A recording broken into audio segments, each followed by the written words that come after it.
Do you think decluttering is hard? I'm actually here to show you the easiest way to declutter so that you will absolutely love it. Now, decluttering can be overwhelming. We walk into a room and think, never mind. If this is your first time here, my name is Robyn. I help overwhelmed people simplify their lives through organization, productivity, and creating an environment where they can thrive.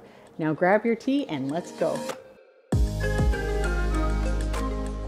Now, the problem is that we actually will look at the entire job that needs to be done and we think, this is just too much. And then we end up procrastinating and not getting it done. It can make anxiety symptoms worse.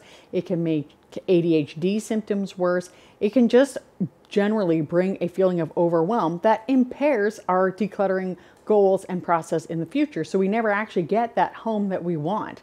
Now, my solution to this problem is just to break it into bite-sized pieces. Now, you will be amazed at how much you can accomplish in just such a small amount of time. So often I will recommend just doing 30 minutes at a time. If that does not work for you and you would rather do like 15 minutes or 10 minutes, that is totally fine. Now, I know that some of us perfectionists might think that we have to get it all done immediately, but I completely disagree. Plus, perfectionism is actually something that holds a lot of people back when it comes to decluttering. I'm not perfect, but who are we kidding? Neither are you. It will get done if you just do 30 minutes per day. You will be amazed at how much you can actually accomplish in those 30 minutes. It is just like plucking your eyebrows, just bit by bit by bit. How do you know that Alexis has stuffed animals on her bed? And you will have a gorgeous eyebrow and you will also have a gorgeous space. And take the time to appreciate your work. Now, before you leave a space that you have been working on, I would love if you could just turn around and see how great it looks. You need to enjoy your space. Have a look in the box that you've decluttered and say, yeah, I did that. That looks good. You need to appreciate it. You will get a little hit of dopamine, which will encourage you to keep going. Plus, you need to appreciate what you've done. I know what it is like to get on a serious roll and want to keep going. I totally get that. And if that is happening to you, I think that's great, but don't make a huge event of it. Don't make it a whole decluttering day because then you will end up dreading it in the future. And believe it or not, decluttering is something that you probably will need to do periodically, maybe for the rest of your life. You know, you don't have to necessarily look forward to it, but you need to be like, oh, well, this is just like a small chore that I need to do periodically. Remember, you are making your home way more peaceful and enjoyable. And if you have ever been decluttering and thought, oh, this belongs in this space, so I'm just gonna go and put this in here, only to notice something in that space that needs to be decluttered. And then soon enough, you have open cupboards and you are then knee deep in decluttering your kitchen. Could be worse. It's worse. Don't do this. This is a huge thing that people do and it needs to stop. Stay in the same place when you are decluttering. When you focus on one area, then you are able to utilize your time way more efficiently. Because every time that you get up and you move to a different space, you are losing time, you are losing focus. And when you get up and move around and lose focus, this makes the job feel so much bigger and way less satisfying and much more frustrating. So when you stay in the same space, you can also see the results way more quickly, which will feel great. At the end of your decluttering session, you can see how much you've done, and I know you're going to start appreciating what you've done. You will be glad that you stayed in the same spot. You can also finish that space in a much more timely manner and therefore experience a great win of a completely decluttered space, which is awesome.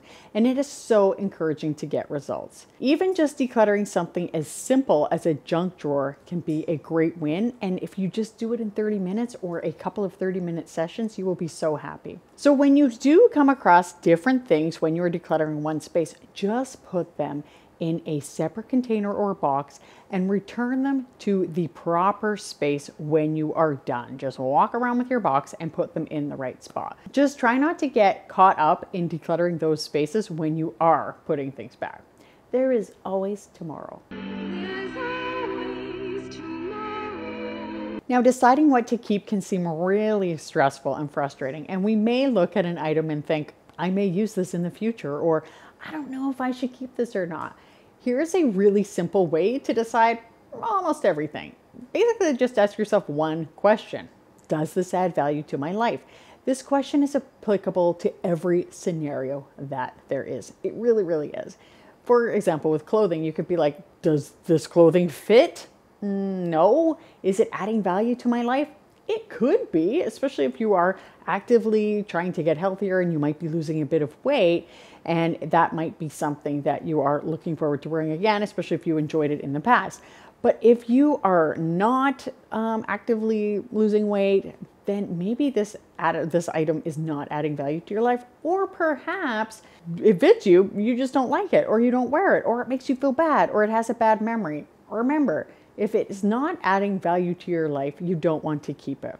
I also recommend being very honest with yourself. In the kitchen, for example, you can ask yourself, are you actually using that rice cooker? Third time this week you almost forgot. That's why your brother's your mom's favorite. Oh, you're so funny sometimes, rice cooker. No, I know that so many people love their rice cooker, so I'm only using this as an example. But if you use the rice cooker and it is adding value to your life, I think that is so awesome. So keep it. If instead you choose to use an Instant Pot and you choose to make rice in there, then maybe your rice cooker isn't adding value to your life any longer. Or maybe vice versa. You don't use your Instant Pot, but you use your rice cooker. Let me know in the comments which team you're on. Now, if you have ornaments that you don't keep out, but you feel guilty decluttering because they were a gift, ask yourself, does this add value to my life?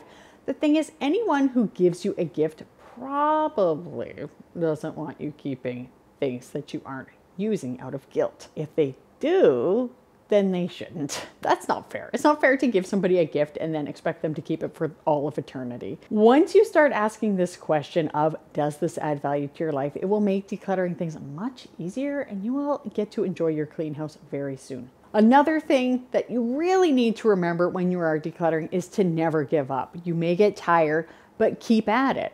30 minutes per day. Like I said, if you're tired, drop it down to 15. And not every day has to be the exact same. The most important thing is just to let it be easy and be consistent. Don't make decluttering hard. Let it be a normal part of your day, a normal part of your life. Simple and easy. Spend your 30 minutes decluttering like you spend your time cleaning the kitchen. You do it every day. Let it be easy. Let it be a normal part of your life. You will absolutely adore your clean and tidy home when you get it. If you find that you are running into trouble, check out this video here. This is how you can overcome some common issues that may arise, and you will have massive success and get that home of your dreams. Thank you so much for watching. Bye.